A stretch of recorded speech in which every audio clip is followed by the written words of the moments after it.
Doctor Jesús ya comenzó a grabar. Cuando disponga puede iniciar con la reunión.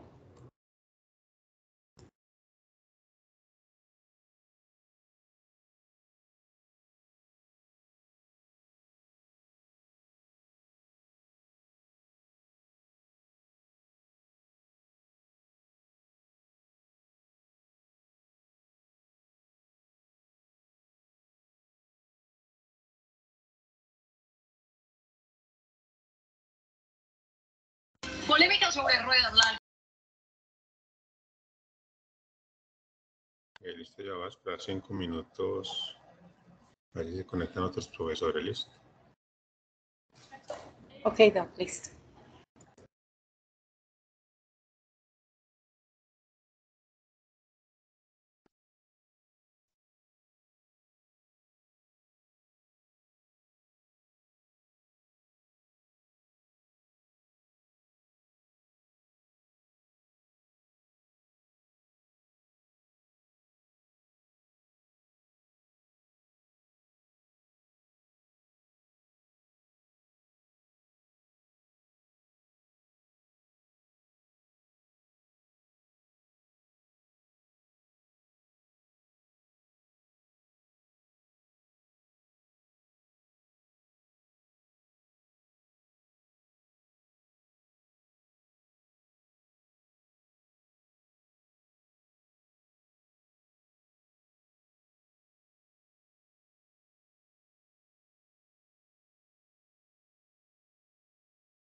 Bueno, muy buenos días a todos. Vamos a dar inicio a esta reunión de hoy que me corresponde el Ateneo. Entonces, el tema que me propuse compartir con todos ustedes es investigación translacional en ginecología y obstetricia, fundamentos de una propuesta de formación. Entonces, les propongo algunas recomendaciones que casi siempre les propongo en mis presentaciones, es tener como una actitud abierta, pues no es de lo que hablemos todos los días. Yo sé que uno muchas veces espera como temas más específicos, pero créanme que esto es de mucha relevancia. Si tienen manera de tener a la mano en sus celulares cómo escanear algunos códigos QR, bienvenidos, porque les quiero compartir algunos artículos que creo que son de todo su interés. Entonces, sin ser yo un experto en medicina translacional, me propuse es como compartirles un recorrido que hemos hecho en los últimos años y que fundamenta toda una propuesta de formación. Entonces, dos datos específicos. No sé si ustedes sabían que el 95% de las enfermedades descritas no tienen ningún tratamiento. Eso se traduce entonces que hay miles de enfermedades y solamente una fracción pequeña de tratamientos, traducida en cientos de tratamientos. No sé si sabían que cuando se formula un nuevo tratamiento, eso puede tardar entre 10 a 15 años y que cuando se va a llevar a la práctica, 95% de esos tratamientos que se demoraron 15 años en desarrollarse van a fallar en un 95% de las veces. Entonces, la pregunta que surge es cómo disminuir esa brecha y cómo avanzar más rápido entonces. Y una de las respuestas parece ser esta, que la ciencia de investigación translacional o la ciencia translacional está mejorando el proceso. ¿En qué sentido? Porque se trata de entender lo que es similar en todas las enfermedades para ayudar a desarrollar múltiples tratamientos a la vez, en que desarrolla modelos que predigan mejor la reacción de una persona a un tratamiento, y eso empieza a dar cabida a lo que hoy en día se llama la medicina personalizada. Por otro lado, mejora el diseño y la realización de los ensayos clínicos para que los resultados reflejen con mayor precisión la población de los pacientes. Hay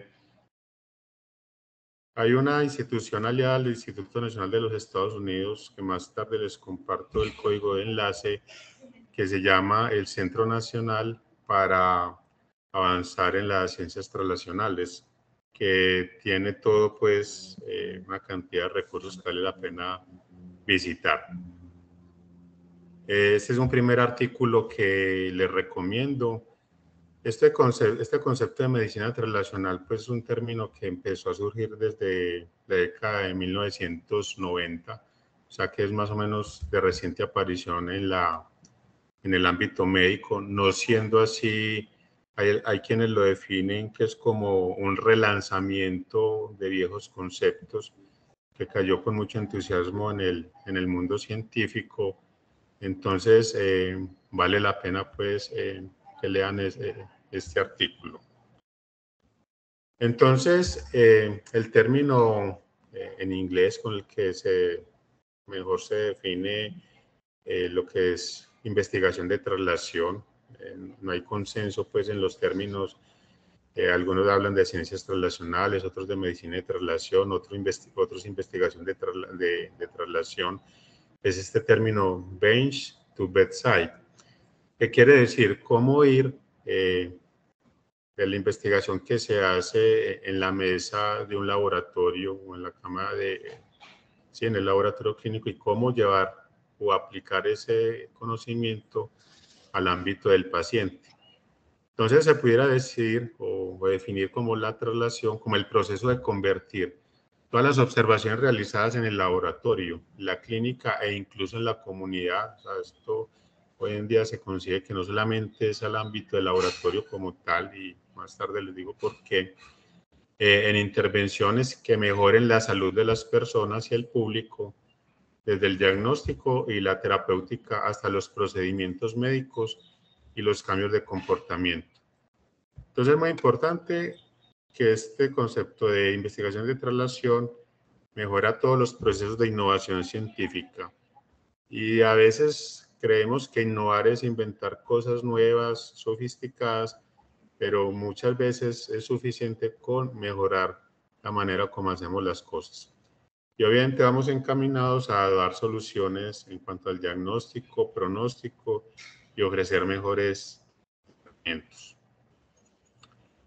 Este es un diagrama que resume muy bien como todos los ciclos de la investigación de traslación. Observen cómo en el centro está el paciente y como un fin último está el impacto en la salud pública. Por eso definitivamente la investigación de traslación tiene un gran impacto social, desarrollando nuevas aproximaciones, hay que demostrar su utilidad y diseminar todos los hallazgos al respecto. Hay 7 principios iniciales de la ciencia traslacional eficaz, y esto aparece así pues en la literatura que se empieza a escribir al respecto. Y uno es que hay que dar prioridad a las iniciativas que abordan las necesidades insatisfechas. Hay que producir soluciones transversales para retos comunes y persistentes. Hay que hacer hincapié en la creatividad y la innovación.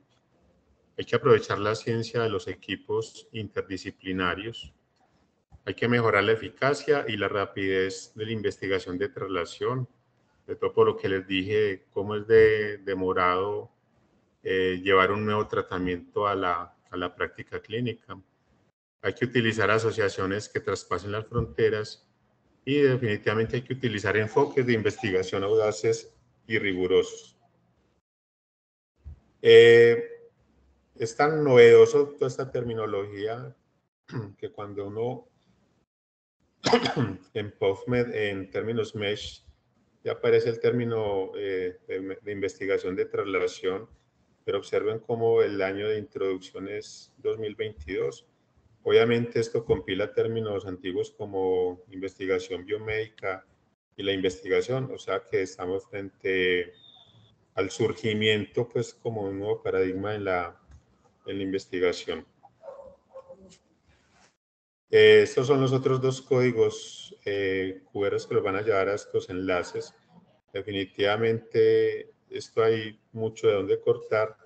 Entonces, para más información, está el Centro Nacional para el Avance en las Ciencias Translacionales, que es una organización adjunta al Instituto Nacional de los Estados Unidos, y está esta otra colaboración donde hace parte pues este centro de investigación que se llama Translation Together, que son los que empiezan a escribir como, digamos así, consensos en lo que tiene que ver de investigación de traslacional. Hay muchos recursos, formas de hacer pasantías, publicaciones, vale la pena consultar entonces. Entonces, vamos a dar un ejemplo de traslación en la medicina perinatal. Seleccioné un ejemplo de los muchos que puede haber. Y la idea que me propongo es al final tratar como de abrir un debate y conocer sus expectativas. En el año 2017 sale publicado este artículo y es otro código QR que quiero que lean porque es un artículo que a pesar de estar fundamentado en la investigación básica es de muy fácil entendimiento para nosotros los clínicos. Y su traducción es algo así: exosomas placentarios, un elemento para comprender las complicaciones del embarazo. ¿Por qué seleccioné este artículo? Porque puede resumir investigaciones que hemos estado trabajando y que queremos seguir trabajando.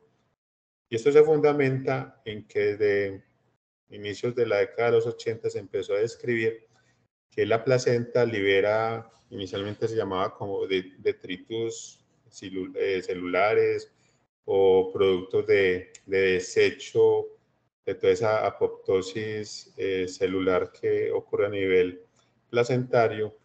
Entonces empezó a describir cómo esos, llamémoslo así, detritos celulares, desechos celulares, eran capaces de estimular el endotelio vascular materno y producir o sustentar la presentación de condiciones como la preeclampsia. Digamos que la investigación en los primeros 20 años al respecto no fue tan prolífica, pero recientemente ha cobrado mucha importancia.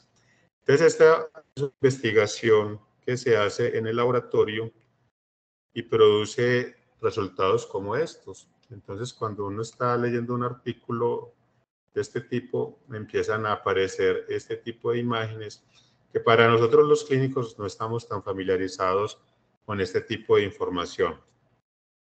Entonces resulta que la imagen A le está hablando a uno, le estamos dando la imagen de microscopía electrónica de microvesículas o de estos exosomas.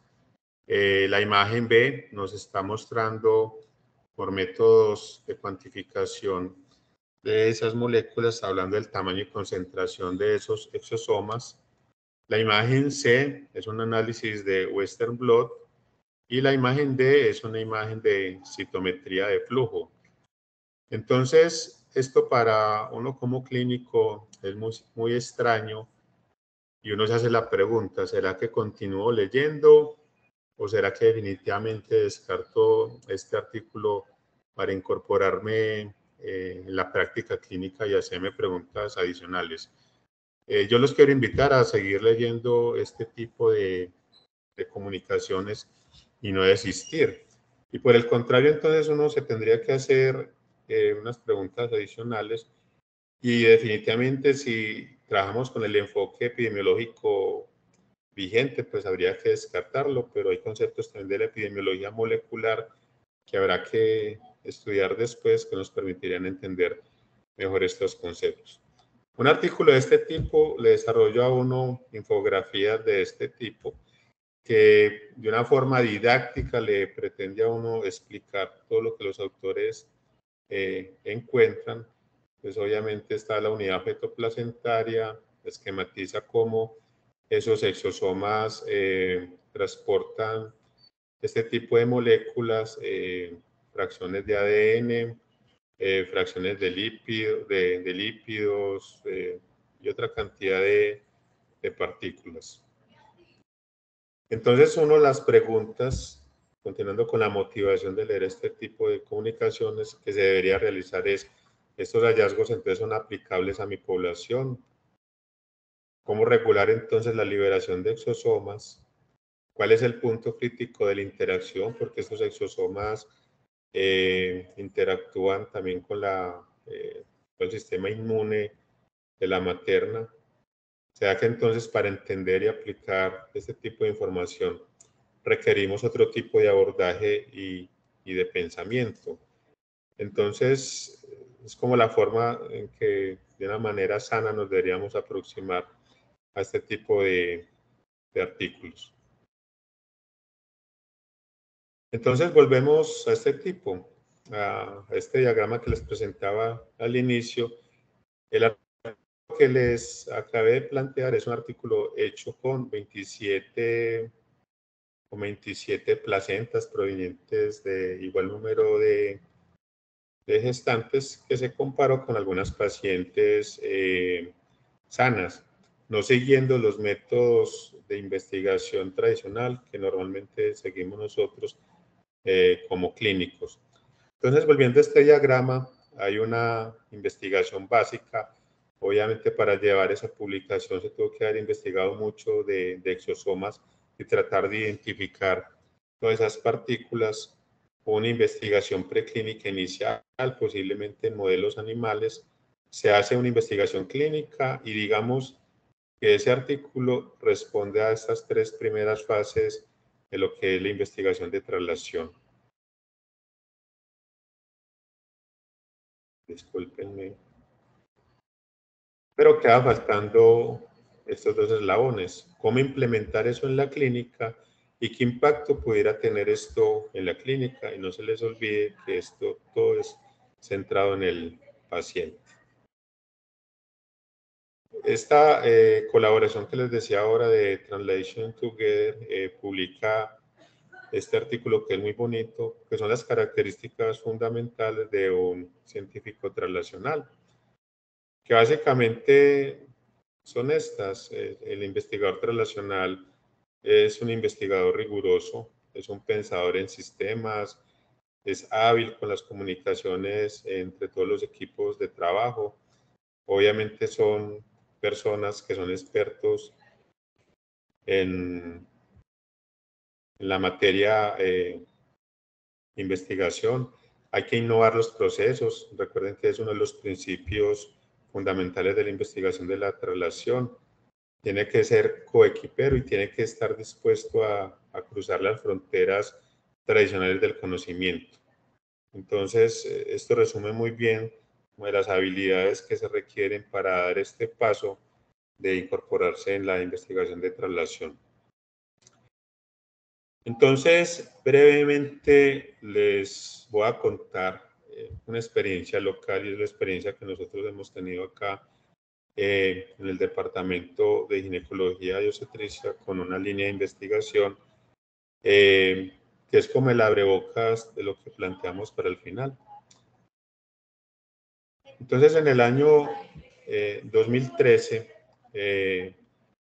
cuando era el doctor Joaquín Gómez, el director del Centro Nacer, llegó esta propuesta como de investigar acerca de la activación del complemento en pacientes con trastornos hipertensivos. Dado que 3 años antes había hecho una investigación en un hospital de Estados Unidos donde se había demostrado esa asociación. Entonces recuerde, es una fase preclínica de una investigación de traslación y se quería entonces demostrar esto en una población mayor. Entonces, por eso desarrollamos esta primera investigación que se llama COPA 1, que quiere decir Complemento Preeclampsia en las Américas, un estudio multicéntrico de corte transversal, casos y controles prospectivos, y logramos reclutar 352 pacientes. Y pongo acá, esto fue con financiación de Colciencias, y participaron pues todos estos hospitales en todo el país. Y coloco acá abajo que el grupo de investigación que dio soporte a este trabajo fue el grupo NACER, adscrito al Departamento de Ginecología y Obstetricia y a la Facultad de Medicina de la Universidad de Antioquia. Esto he hablado en otras oportunidades, no me voy a detener. El sustento de todo esto, que exosomas, lo que ya les hablé en el artículo previo, estos exosomas eran capaces pues de activar toda la vida del complemento y esta fracción terminal C5b9 en las membranas y en la unidad fetoplacentaria forma un poro lítico que destruye las células y eso está en relación con el daño de órgano. Y había una molécula que investigamos posteriormente, que es el CD59, que es el inhibidor natural de C5b9, que entre otras cosas está presente en la interfase fetoplacentario, protegiendo al bebé de toda esa hiperactivación del complemento. En resumidas cuentas, ¿qué logramos describir? Que la activación del complemento estaba más activa, había más fracción de C5b9 en las pacientes con preeclampsia grave, y que cuando comparábamos con plasma, pues obviamente era marcado pues ese aumento en orina. Posteriormente entonces desarrollamos el proyecto COPA 2, donde las hipótesis que nos planteábamos era si existía en realidad una alteración, una regulación alterada del complemento terminal, que si solamente era la simple hiperactivación por esa fracción C5b9, o si existía una disfunción en la respuesta que regulaban esa actividad del complemento, en este caso esa fracción CD59, o si definitivamente coexistían ambos fenómenos. Entonces, esta es la molécula CD59 glicoproteína, es una glicoproteína de membrana, y recuerden mucho el término glicoproteína por lo que les voy a decir a continuación. Es una proteína muy pequeña en comparación con esa fracción C5b9, y esta CD59 lo que hace en teoría es inhibir la formación de este poro lítico y por tanto mitigar esa destrucción, ese daño celular. ¿Qué demostramos con este CD59? Que también estaban aumentados sus niveles tanto en plasma como en orina, pero a diferencia de la fracción de C5b9, los aumentos son más drásticos en plasma que cuando se comparan en orina. ¿Qué conclusiones grandes pudimos sacar entonces? Las concentraciones plasmáticas de este biomarcador están más aumentadas en pacientes con preeclampsia grave, que sus concentraciones plasmáticas se relacionan con disfunción orgánica. Y algo que postulábamos entonces es que al haber más C5b9 interactuando con ese CD59 en las superficies de membranas, pues había más liberación de CD59 que era capaz de interactuar con otras células, puede ser células del sistema inmune, y es lo que está favoreciendo con la disfunción de órgano. Entonces, con estos dos estudios, ¿qué pudimos postular? Que existe sólida evidencia para investigar terapias duales en preeclampsia. ¿Qué quiere decir eso de terapias duales? Que por un lado hay que pensar cómo inhibir la activación del complemento y por otro lado cómo fortalecer la acción de CD59. Sin embargo, este estudio, cuando lo presentamos acá y participaron profesores, hacemos la siguiente reflexión. Obviamente, estos estudios tienen unas debilidades. Una de ellas es que es un estudio de cohorte que obviamente no permite determinar causalidad, más sí asociaciones, que es necesario determinar en qué momento de la gestación inician esos cambios, que es necesario conocer qué otros aspectos modifican el comportamiento. Y muy importante esto, no se evaluó la interacción con otros marcadores conocidos. ¿Y por qué señalo esto? Porque continuamos recorriendo un camino que no es lineal, en realidad es muy tortuoso, y es porque de manera, digamos, simultánea, no simultánea, de manera sincrónica y posiblemente sin saber, sin conocernos del trabajo que estamos realizando los unos y los otros, el profesor Julio Bueno del grupo de reproducción de la Universidad de Antioquia venía trabajando mucho esto de la glicobiología y ha hecho publicaciones, solamente resalto estas dos, entre muchas que ha podido realizar el profesor Julio Bueno, que nos acompaña en la reunión, y es que él venía describiendo toda esta, después Julio me disculpas, como toda la alteración de glicación que hay en la interfase el glicocálix renal, incluso con el profesor Bernardo Agudelo del departamento había tenido como alguna otro tipo de aproximaciones y publicaciones al respecto, pero hasta ese momento el grupo de reproducción del profesor Julio Bueno venía publicando por su cuenta, nosotros por la nuestra, y no había como esa comunicación. Sin embargo, se dieron de esas conversaciones que llamo de cafetería constructivas, y por lo que yo les decía que el proyecto COPA no evalúa la interacción con otros biomarcadores conocidos, nos decidimos proponer esta investigación. Quiere evaluar el daño de la filtración glomerular mediada por la interacción de la fracción terminal del complemento, su contrarregulador CD59 en la interfase del glicocáliz renal. Obviamente también con la participación del grupo de investigación del Hospital San Vicente Fundación. Y este proyecto trata de unir esos dos conceptos de lo que ya sabíamos del complemento y toda la parte de glicobiología que venía trabajando el profesor Julio Bueno. Acá pues muestro que es una propuesta de investigación pero hoy en día ya se hicieron esas mediciones. Estamos en la fase de análisis de resultados. Sin embargo, no les puedo decir, porque ni siquiera yo sé los resultados todavía.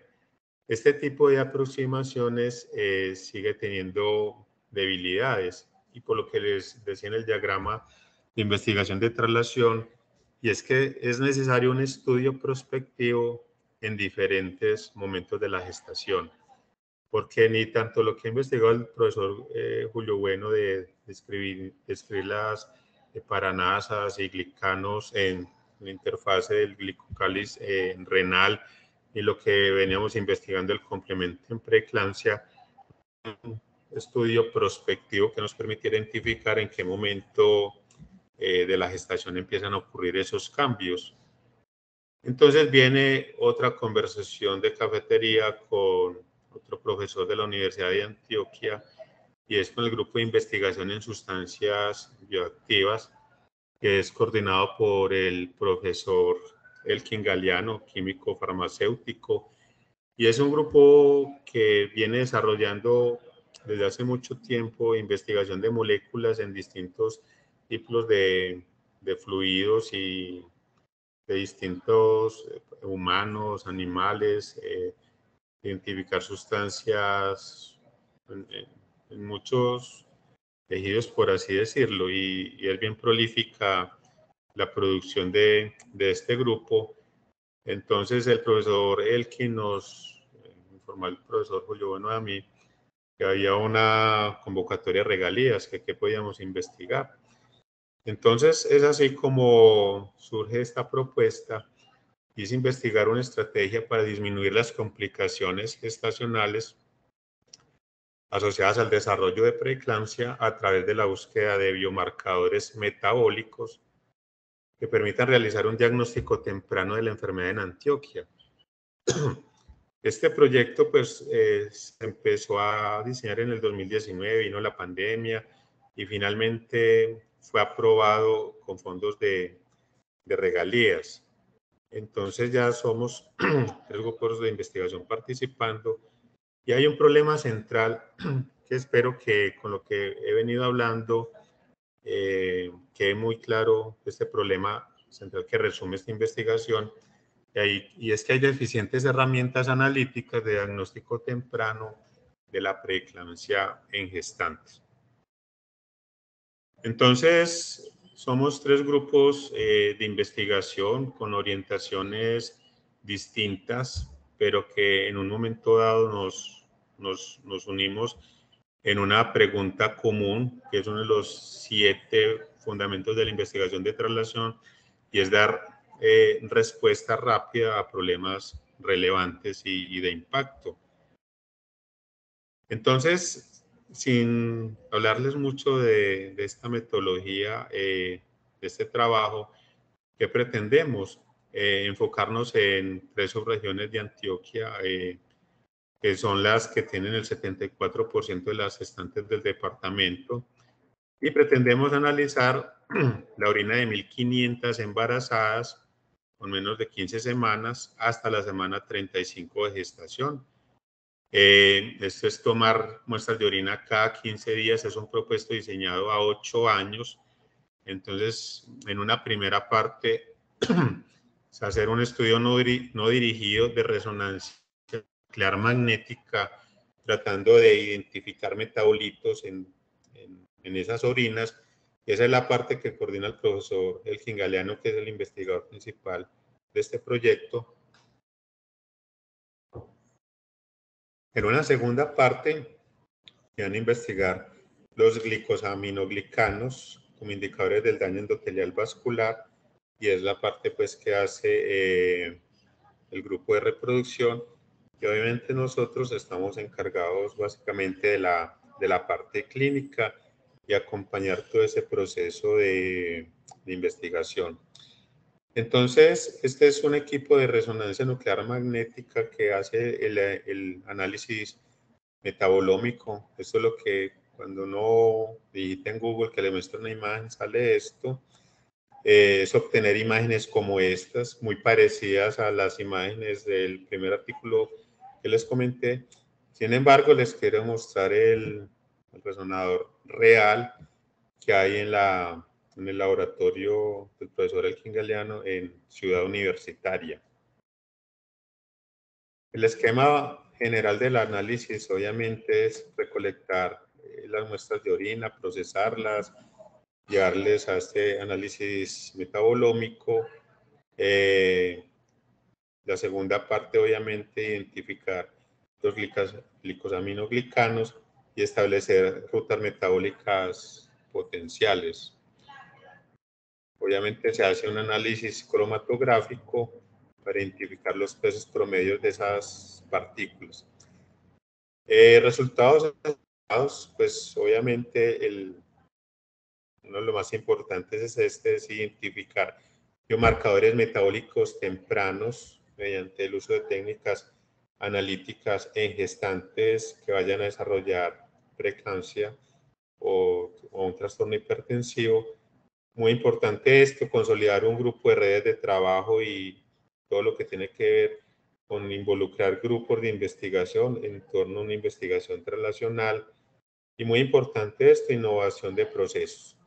Entonces, como se pueden dar cuenta, esto tiene mucho para dónde coger, no solamente desarrollo de pruebas diagnósticas, fortalecimiento de los laboratorios, pero no me quiero detener mucho en esto.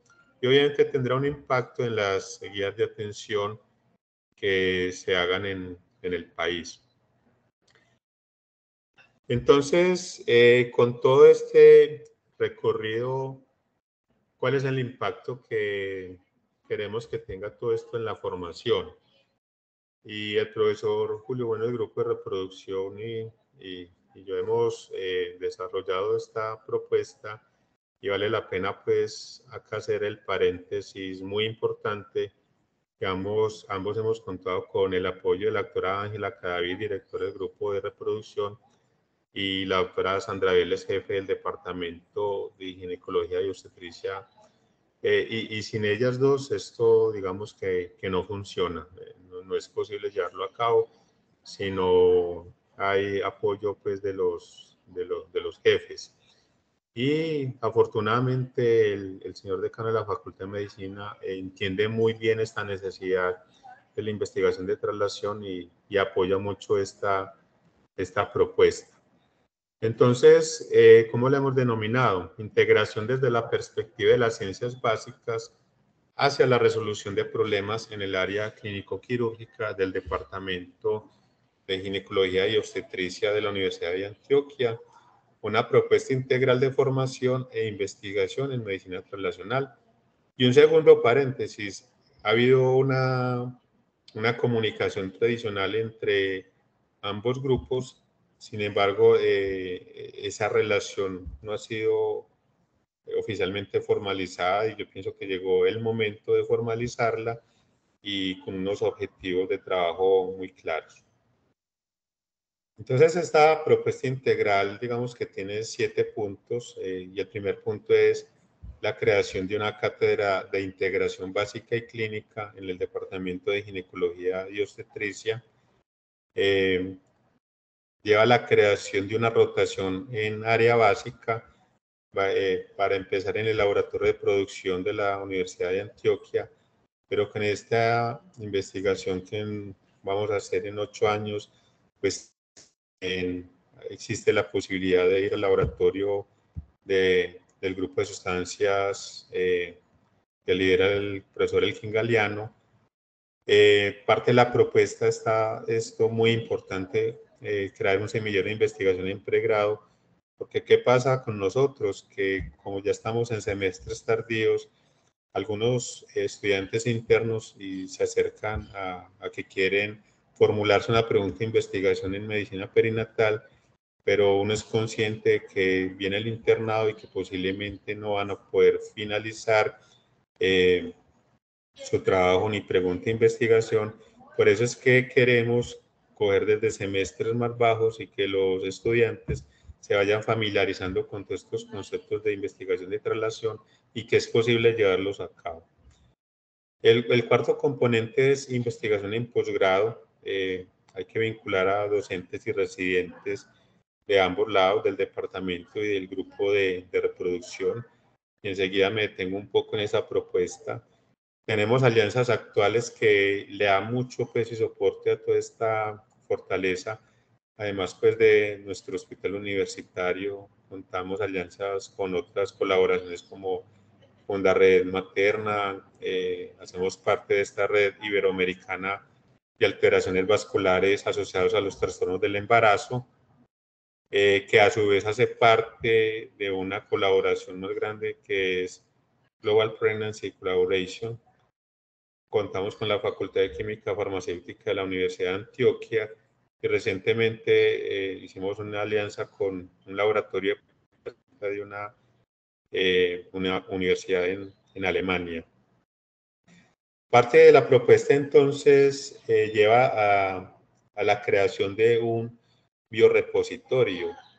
Este biorepositorio inicia con la consecución de un ultracongelador de estas características con el fin entonces de almacenar y mantener guardadas por mucho tiempo muestras de orina, plasma, placenta y acá viendo los espermatozoides porque el profesor Walter del grupo de reproducción tiene mucho énfasis, mucho interés en trabajar con nosotros al respecto, pues él viene trabajando mucho de asociación de la primipaternidad en preeclampsia, analizando espermatozoides.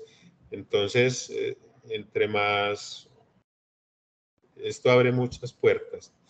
Y en el mediano plazo, pues también hay que articularnos con la propuesta de Biobanco de la Facultad de Medicina de la Universidad de Antioquia y con la propuesta de laboratorio LIME de la Facultad de Medicina.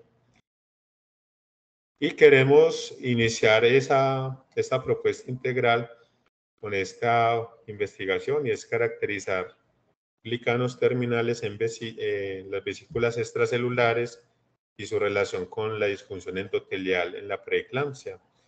Animados porque la doctora Diana Morales, que es colombiana, trabaja en este laboratorio de placenta de la Universidad de Jena en Alemania, publica pues recientemente algo parecido a lo que les mostré al inicio, por eso no escogí ese artículo de manera desprevenida, sino que hay toda una investigación fuerte al respecto.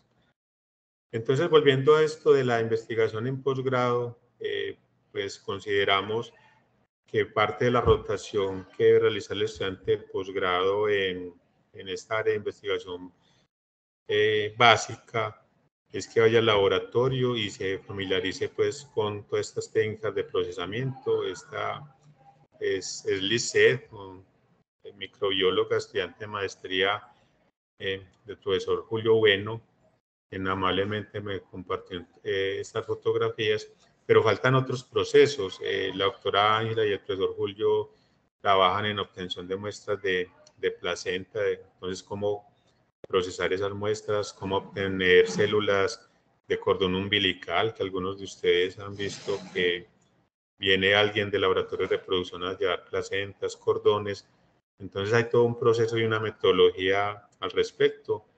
Yo sí aspiro que el día de mañana un residente nuestro, un estudiante del semillero, se familiarice con todos estos procesos y definitivamente esto cambia la perspectiva del conocimiento y cómo todo lo que se hace en el laboratorio bench to bedside es prácticamente realizable en la práctica.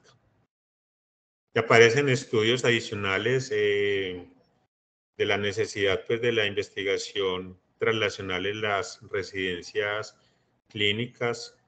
Está este otro recurso de la colaboración Translation Together, donde como demuestran, hacen pasantías y fellowships allí y han demostrado cómo se incrementa el número de publicaciones, pero sin embargo de las cosas que me llamó la atención es cómo se incrementa el número de patentes y de invenciones.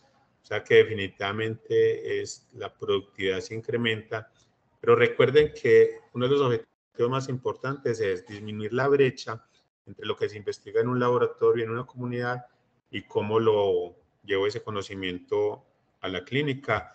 Obviamente hace pasantías desde 10 semanas hasta 2 años y medio, obviamente de acuerdo al interés, si es un curso de verano o es un curso postdoctoral. Y este es otro artículo que sí es un libro, en realidad es un libro, y esta colaboración de Relation Together saca este libro que básicamente describe los métodos de laboratorio que se hacen en investigación translacional que pueden entender mejor los clínicos. No es tan cortico, no es pequeño, pero sí vale la pena tener a la mano cuando queremos desde nosotros los clínicos entender un poco mejor lo que se hace en el laboratorio. Entonces, ¿qué perspectivas ya para ir finalizando tiene todo esto en la formación y en la vinculación de docentes y residentes? Pues tiene todo su aplicación en medicina fetal. El profesor Julio Bueno me comentaba, pues, en la ciudad ya hay colegas de él que vienen dándose la pregunta de todo lo que tiene que ver con la biorreprogramación y cómo las condiciones inflamatorias maternas tienen que ver con el desarrollo fetal, o sea que hay todo un desarrollo ahí por darse. Y todo esto lo hago con el fin de que ojalá otros profesores del departamento se puedan vincular a toda esta propuesta. Las puertas en verdad están abiertas. En endocrinología, la reproducción, ni se diga, en ginecología oncológica, en cáncer, hay mucha en investigación translacional y todo lo que tiene que ver con salud cardiovascular de la mujer. Hoy en día es una realidad esto de endocrinología de la reproducción en el departamento, y quiero hacer pues mi reconocimiento público a todo el grupo de endocrino liderado por el profesor Jorge Aristizábal, por Luisa, y que esto fue la semana pasada que ASCOFAME certifica en un alto grado al entrenamiento avanzado en endocrinología ginecológica que vienen avanzando. Y eso es como un primer paso, lo que se quiere que haya pues un fellow al respecto. Entonces, si la doctora Luisa me está escuchando, bienvenida y ojalá se anime, porque en verdad que hay mucho que hacer en investigación de traslación, en lo que tiene que ver en endocrinología. Entonces, eso es lo que les quería decir. Mil gracias, y si quisiera escucharlos, si tienen dudas, aportes, preguntas, cómo se piensan que pues, se puede llevar a cabo esta implementación de la propuesta, y si el profesor Julio todavía me está esperando y fui impreciso con alguna información, pues bienvenido y de nuevo muchas gracias.